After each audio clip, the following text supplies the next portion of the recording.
So is tonight the final game of the NBA season, or is it the start of history, or somewhere in between? Somewhere in between feels most probable. The Dallas Mavericks with their backs against the wall as they stare into Game 4 of the NBA Finals, down 0-3 in the series.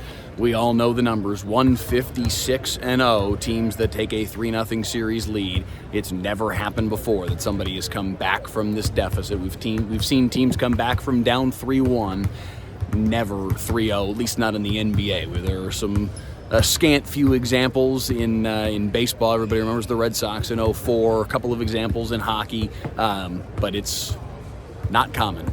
It is very, very rare, and it's never happened in the NBA. That's the Mavs situation right now. That's what they have to pull off. Kyrie Irving out here warming up right now, just finishing up his warm-up. Maybe he's just left the floor as I've begun this process. Kristaps Porzingis out here as well. I don't think KP is playing tonight. He does not look like he's landing naturally when he shoots. I just posted a clip on my Facebook page. You guys can go take a look at that of him shooting just a little bit ago.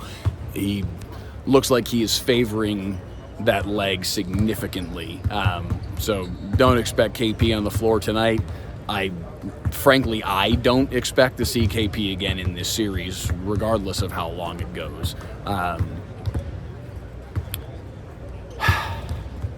don't know. I don't have a whole ton of faith that the Mavs are going to pull off some historic comeback right now. Is there a pathway to make it happen? Sure. We've seen in games 2 and 3 that Dallas is good enough to play with this Boston team. I think if Kyrie Irving had simply played to average in game 2, they could have won that game. If Luka Dončić were smart enough to have avoided fouling out in game 3, I think Dallas would have won game 3 if they had him on the floor to finish off that comeback. So they're good enough to beat Boston. I don't know that they're good enough to beat Boston 4 times in a row. Have to win tonight, obviously. Have to win all 4 games, obviously. But I feel like if you can win tonight, is there the potential that you could seep some doubt into the minds of the Celtics players? This is a Celtics team that gave up a 2-0 series lead a couple of years ago against the Warriors.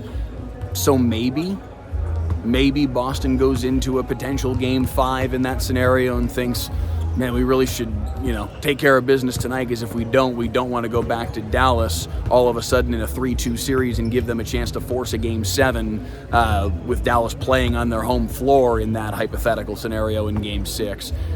That's where things could get dangerous for Boston if they allow that to somehow be the scenario. If we're back here on Thursday night, June the 20th or whatever June the 20th for a Game 6, things have all of a sudden tilted in Dallas's favor, and Boston doesn't want to play with that fire. So do they grip the basketball a little tighter in Game 5? Are they a little more tense because they feel like, hey, we really need to close this thing out tonight and not let this start to get away from us? Listen, I'm trying real hard to talk my way into trying to convince you that it's possible. It's going to take a miracle for Dallas to pull it off. It's so far in NBA history been impossible. Until somebody proves otherwise, that's the reality of the situation. Somebody at some point will have to be the first, and this Mavs team has enough talent to... Man, I don't know. Boston's really freaking good. It's hard for me to sit here and act like this is going to happen. The pathway is very, very narrow. It's not 0, but it's close to 0. I will say this for the because I've seen this from some fans. I've seen this even from some sports writers across the country that, Luka's got to win this game for his legacy so he doesn't get swept in a finals. What are we talking about? LeBron's been swept in the finals on 2 different occasions. 2007 when he was with the Cavs, his first finals against the Spurs, and then also against the Warriors one time in 2018, if memory serves. I forget exactly which year, but there was a second time where he got swept in the finals as well. And LeBron is commonly put into the him versus MJ debate for the greatest player in the history of the game. So no, Luka's legacy does not hinge on whether or not he gets swept tonight. This has been a learning experience for Luka. This has been a learning experience for, I think, the Mavs organization. I think they certainly expect and hope to be back at this stage multiple times throughout Luka's career, and they'll be better for it. He will be better for it. But no, his legacy doesn't hinge on whether or not they win tonight. That's lunacy. We'll see, man. They've obviously got to scale Everest. It starts with a single step, right? It's, Pete DeBoer said it last year, talking about the Stars trying to come back from a 3-0 deficit, and they did force a Game 6 back here in Dallas against Vegas. Then they laid an egg in that game.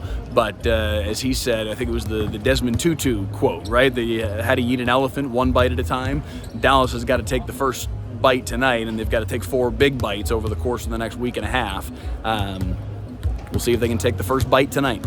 Tip off at 7:30. We've got pregame coverage for you all night tonight here on WFAA. 4, 5, 6 o'clock news. The pregame at 6:30.